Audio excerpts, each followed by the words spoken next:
नमस्कार, राम राम, सत श्री अकाल प्यारे किसान भाइयों।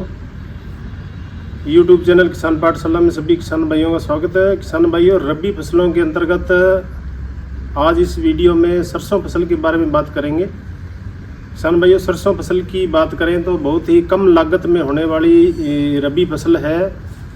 और बुआई के समय की बात करें तो किसान भाइयों, कोई भी फसल है उसके बीज के अंकुरण के लिए जो मुख्य बात होती है वो है तापमान। ये जो समय चल रहा है किसान भाइयों, इस समय तापमान है वो 35 डिग्री सेंटीग्रेड से अधिक है। और सरसों फसल के बीजों के अंकुरण के लिए सही तापमान है 30 डिग्री सेंटीग्रेड। यानी अक्टूबर के महीने में जिस दिन तापमान है वो 30 डिग्री सेंटीग्रेड या इससे थोड़ा कम हो तो उस समय आप सरसों की फसल की बुआई कर सकते हैं। बुआई के सही समय की बात करें तो किसान भाइयों, सरसों की फसल की बुआई है वो 5 अक्टूबर से लेकर के पूरे अक्टूबर महीने के समय आप कर सकते हो। आज के वीडियो में जो हमारी मुख्य बातें रहेगी, सरसों की फसल का उत्पादन है हम किस प्रकार बढ़ा सकते हैं, कौन कौन सी मुख्य 4 बातें हैं उन पर बात करेंगे। इस समय किसान भाइयों, रबी फसलों के जो मौसम है वो रबी फसलों के जब बिजाई करते हैं उस समय अनुकूल नहीं होता, क्योंकि टेम्परेचर ज़्यादा होता है ग्लोबल वार्मिंग के कारण। तो मुख्य जो हमें बात ध्यान रखना है, भूमि की तैयारी। भूमि के अंदर हमें भूमि को किस प्रकार तैयार करना है, खाद और उर्वरकों का प्रयोग हमें कितनी मात्रा में करना है और कौन सी विधि का प्रयोग करके हम खाद और उर्वरक का हमारे जो फसल है वो सही उपभोग कर सके और किसान की जो लागत है वो भी कम हो और लगाई गई लागत है वो फसल उत्पादन में परिवर्तित हो। इसके साथ साथ में जो सरसों की फसल है उसमें मुख्य जो बीमारी आती है तनागलन है और वाइट रस्ट लास्ट में जाकर के जब फ्लोरिंग स्टेज या फलियां बढ़ने की अवस्था होती है, तो इन 2 बीमारियों से बीज उपचार और भूमि उपचार करके हम किस प्रकार है जो फसल को सुरक्षित कर सकते हैं उसके बारे में बात करेंगे। और साथ साथ में खरपतवार नियंत्रण। तो सबसे पहला जो पॉइंट है किसान भाइयों, ये जो समय चल रहा है इस समय आप है खेत की तैयारी है वो अच्छी प्रकार कर ले। पिछले वर्ष कई किसानों से सरसों कटाई की समय बात हुई तो उन्होंने कहा उत्पादन है वो 1 क्विंटल कम हुआ है, उसका कारण है गहरी जुताई न करना। इस समय किसान भाई अपने खेत को अच्छी भली भांति तैयार कर लें और गहरी जुताई जरूर करें, क्योंकि जो सरसों की फसल है उसमें मूसला जड़ पाई जाती है और जो हमारी उपजाऊ मिट्टी है उसकी गहराई लगभग 9 इंच तक होती है। तो प्रथम जो कल्टीवेशन है आप या तो प्लाऊ हल से करें या आप तोता हल से जरूर करें। यदि आपने रोनी निकाल दी है और फसल की बुआई करें तो उससे पूर्व आप तोता हल है जमीन बत्तर आने पर जरूर लगाएं, ताकि सरसों की जड़ें हैं वो अधिक गहराई तक जाएं। और एक अनुभवी किसान है उनसे भी हम बातचीत करेंगे भी गहरी जुताई करने के हमें क्या क्या फ़ायदा है। उसके बाद 2 बार कल्टीवेशन करके यानी कल्टीवेटर चला करके और मिट्टी को भुरभुरा कर ले, क्योंकि सरसों का बीज वो छोटा होता है। यदि खेत के अंदर ढेले ज़्यादा है और आप सरसों की बुआई करते हैं तो अंकुरण सही नहीं होगा, इसलिए 2 बार कल्टीवेटर चला करके और मिट्टी भुरभुरी करके पाटा लगा करके फिर फसल की बुआई करें। और गहरी जुताई के क्या क्या फ़ायदे एक प्रगतिशील काश्तकार हमारे साथ जुड़े हैं वो हमें बताएंगे। सरसों फसल के किसान भाइयों, जब भी हम बुआई करते हैं तो हमें गहरी जुताई करनी चाहिए, क्योंकि जो सरसों की फसल है उसमें मूसला जड़ होती है, अधिक गहराई तक जड़ जाती है। एक प्रगतिशील काश्तकार हमारे साथ जुड़े हुए हैं, उनसे बातचीत करते हैं। राम राम जी। राम राम जी, राम राम। शुभ नाम बताइए अपना। मेरा नाम हनुमान है, गांव बोड़ावाड़ी है, तहसील संगरिया है, जिला हनुमानगढ़ है। मोबाइल नंबर बताइए अपना। मोबाइल नंबर मेरा है 94 146 52 528, 94 146 52 528। सरसों फसल के बारे में बताएं, गहरी जुताई करने के क्या क्या फायदे हैं। तो किसान साथियों, ये सरसों बीजने का मेरा 30-40 साल का अनुभव है। तो एक साल मैंने ग्वार के बाण में सरसों की गहरी जुताई करके और मतलब सरसों की बिजाई की थी। तो जहां पर मैंने गहरी जुताई करके बिजाई की थी उस जगह पर सरसों का जैसे झाड़ और मतलब फैलाव बहुत अधिक हुआ, और जहां पर मैंने तोइयों से बुआई करी थी उस जगह सरसों की फसल बहुत ही माड़ी रह गई।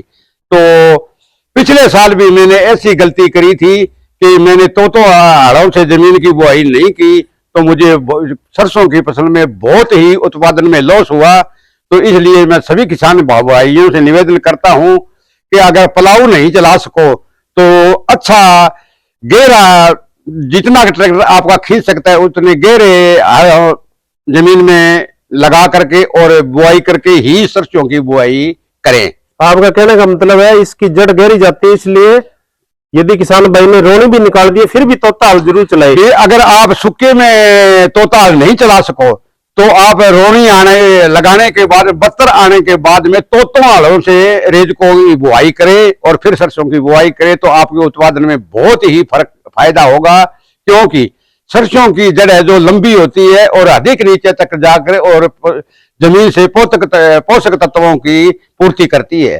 तो इसलिए सभी किसान भाइयों से निवेदन है, जहां भी सरसों की बिजाई करें तो इसकी जुताई गहरी करें ताकि आपको अच्छा मुनाफा हो सके। ये मेरा 20 साल का अनुभव है। में दूसरा जो हमारा पॉइंट है किसान भाइयों, वो है बीज उपचार। बीज उपचार है हमें किस प्रकार करना चाहिए और भूमि उपचार है वो हमें किस प्रकार करना चाहिए। तो गहरी जुताई करने के बाद में किसान भाइयों ट्राइकोडर्मा का आपने प्रयोग करना है ताकि फसल के अंदर है तना गलन है, बीमारी है, बाद में आकर के और हमारी फसल का उत्पादन है वो प्रभावित न करे। इसलिए सड़ी गली जो गोबर की खाद है 40 से 50 किलोग्राम, उसके अंदर 1 किलोग्राम ट्राइकोडर्मा मिला करके इस समय आप 1 हफ्ता तक उसको छांव में रखें और हल्का पानी छांटते रहें।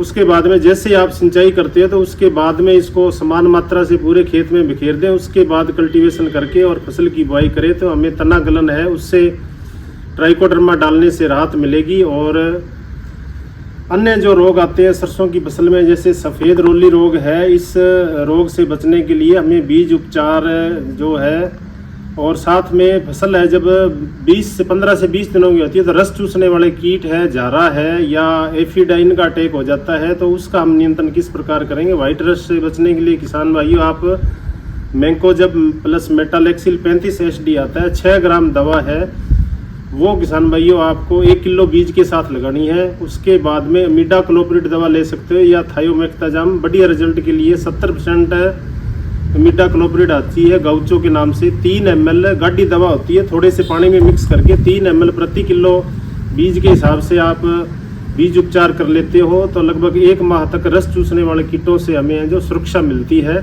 सरसों में एक बीमारी आती है तना गलन, उससे बचाव के लिए आप ट्राइकोडर्मा का प्रयोग करते हो, बताओ किस विधि से प्रयोग करते हो और क्या क्या फायदे मिलते हैं।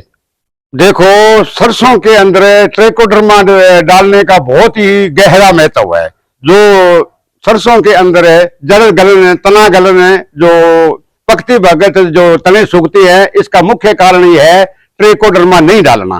तो मैं आज पिछले 20 सालों से ट्राइकोडर्मा डालकर ही जो भूमि उपचार करके और बीज उपचार करके ही सरसों की बुआई करता हूं। और मेरे पिछले साल जैसे लोगों की 75% सरसों के पौधे निकल गए थे, पर मेरे खेत में 5% भी सरसों के पौधे नहीं निकले थे। तो सभी भाइयों से मेरा निवेदन है कि आप ऐसा करें, अपनी जरूरत के हिसाब से सड़ी गली अच्छी गोबर की खाद ले जाकर खेत के अंदर कोई वृक्ष के छाया में डाल दे, जहां दोपहर में छाया होती है उस जगह, और उस पर पानी का छिड़काव करके और थोड़ी सी नमी बना ले तो अपने खेत की जरूरत, यानी कि बीघे का अंदर 2 किलो ट्राइकोडर्मा काफी है। उस खाद में मिलाकर उसको 15-20 दिन तक पड़ी रहने दे और उसको ढक के रखे और उसको गिल्ली रखे ताकि उसकी नमी बनी रहे। और उसको हफ्ते में 2-3 बार उसके मतलब पलटी लगा दे। और वो ट्राइकोडर्मा मान लो कि आपका जैसे 10 क्विंटल 20 क्विंटल जितनी भी खाद में मिलाया है उतनी वो ट्राइकोडर्मा तैयार हो गई। जब वो आप रोड़ी लगा के और उसकी बुआई करते हो उस समय 1 क्विंटल पर बीघे के अंदर वो खाद खिला करके और बुआई कर दो। तो ये मेरी गारंटी है, आपको मैं स्टाम्प पर लिख कर देता हूं कि आपकी सरसों में वो उखेड़ा रोग नहीं आएगा, तना गलन नहीं आएगा और पौधे सूखेंगे नहीं। तो पौधे सूखेंगे नहीं तो ऐसा मान के चलो कि आपका उत्पादन भी बहुत अच्छा होगा। तो ट्राइकोडर्मा जरूर इस्तेमाल करना चाहिए। सभी किसान भाइयों से निवेदन है। और इसको खरीदने की मैं जगह बता दूं, आप कहीं दुकान से या कहीं जगह से ट्राइकोडर्मा मत खरीदना, क्योंकि ये जो ट्राइकोडर्मा है इसकी 2-4 महीने की मियाद हो जाती है, ये पुराना हो जाता है तो दुकान वाला इसकी पैकिंग बदल देता है, लेकिन ट्राइकोडर्मा अंदर से नहीं बदलता। तो मेरे सभी भाइयों से निवेदन है, एक ये खोसा वाले गांव है, गोलवाड़ा रोड के ऊपर पड़ता है, वहां एक किसान है, पूर्णाराम प्रगतिशील किसान है, उसने ट्राइकोडर्मा की फैक्ट्री लगा रखी है और वो खुद तैयार करता है और सरकार से रजिस्ट्रेशन है। कई बार कलेक्टर जाके उसकी फैक्ट्री की जांच करी। तो मेरा सभी किसान भाइयों से निवेदन है, जो हनुमानगढ़ जिले आसपास में कहीं है और अगर कोई किसान दूर रहता है तो पूर्णाराम है वो ऑनलाइन भी उसके घर में ट्राइकोडर्मा भेज देता है। तो आप ट्राइकोडर्मा किसान के बेटे से खरीदिए ताकि आपके साथ में धोखा ना हो। धन्यवाद मल्लराम जी। अब बात करते हैं किसान भाइयों खरपतवार नियंत्रण की। खरपतवार नियंत्रण के लिए किसान भाई आप पेंडामेथलिन दवा ले सकते हो। 30 EC आती है, 750 ml है। स्टॉम्प एक्स्ट्रा के नाम से आपको मिलती है 750 ml प्रति एकड़ के हिसाब से। जब आप फसल के बीजों की बुआई कर दें और उसके बाद 48 घंटों के अंदर अंदर शाम के समय 150 125 से 150 लीटर पानी में मिलाकर के आप छिड़क देते हो तो प्याजी है, बथुआ है, यानी चौड़ी पत्ती के जितने भी रबी समय में खरपतवार आते हैं उन खरपतवार से भी हमें जो है रोकथाम करने में सहायता मिलेगी। और किसान भाइयों अंतिम भी आप जुताई करते हो, सिंचाई करने के बाद में फसल बोने से पाटा लगाते हो, उस समय भी आप बजरी में मिला करके 1 बीघे में 500 ml पेंडामेथलिन जो 20% आता है उसका आप एक सार छिड़क देते हो, ऊपर से पाटा लगा के फसल की बुआई कर देते हो। तो ये 2 मेथड है खरपतवार नियंत्रण के लिए। उर्वरकों की अपने बात करें तो किसान भाइयों उर्वरक प्रबंधन जितना हम अच्छा करेंगे उतना ही फसल के अंदर हमें ज़्यादा फायदा मिलेगा।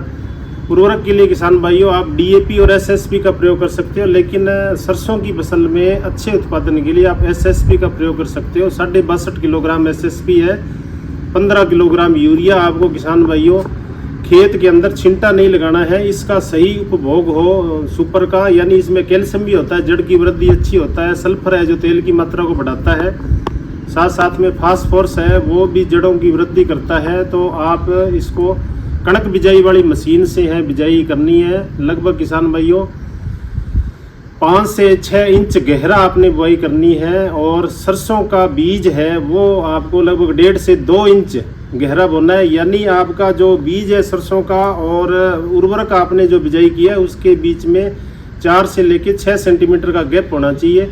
यदि आप SSP का छिंटा लगाते हो तो फसल को उतना उर्वरक का लाभ नहीं मिलता है जितना बिजाई से मिलता है, इसलिए आप बिजाई जरूर करें। साथ में पिछले वर्ष के अनुभव देखें तो किसान भाइयों सरसों की फसल में है जो मौसम लंबे समय तक खराब रहा था, यानी सनलाइट नहीं दिखाई दी थी, तो उत्पादन है जो प्रभावित हुआ था। तो खेत तैयार करते समय ही आप लास्ट कल्टीवेशन करते हो उससे पहले पोटास का जरूर प्रयोग करें। 10 किलोग्राम पोटास और सल्फर ले सकते हो, बेंटोनाइट सल्फर है 7 से 8 किलोग्राम प्रति बीघा। और सल्फर में आप बढ़िया परिणाम लेना चाहते हो तो फंगीसाइड सल्फर आता है 80% WDG 2 किलोग्राम प्रति बीघा के हिसाब से आप मिट्टी में मिलाएं और साथ में 10 किलोग्राम पोटास मिला करके छिड़क देते हो तो तेलीय फसल है, तेल की मात्रा पूरी होगी। साथ में फंगस सल्फर है जो कवक रोगों की रोकथाम करता है, पोटास रोग प्रतिरोधक क्षमता पैदा करता है। इस प्रकार उर्वरक प्रबंधन जितना अपने अच्छा कर लेंगे किसान भाइयों उतना ही हमें लाभ मिलेगा। नेक्स्ट वीडियो में हम बात करेंगे बीज है वो प्रति बीघा कितना इस्तेमाल करना है, लाइन से लाइन की दूरी कितनी है और कौन कौन सी प्रजाति है सरसों की अपने किसान काम में लेकर के और अच्छा उत्पादन ले सकता है। नेक्स्ट वीडियो में इसके बारे में बात करेंगे किसान भाइयों। वीडियो आपको कैसा लगा ज़्यादा से ज़्यादा लाइक करें, शेयर करें, चैनल को सब्सक्राइब करें, दूसरे किसानों तक पहुँचाएँ। मिलते हैं किसानों के नए अनुभव के साथ। नमस्कार जी, धन्यवाद।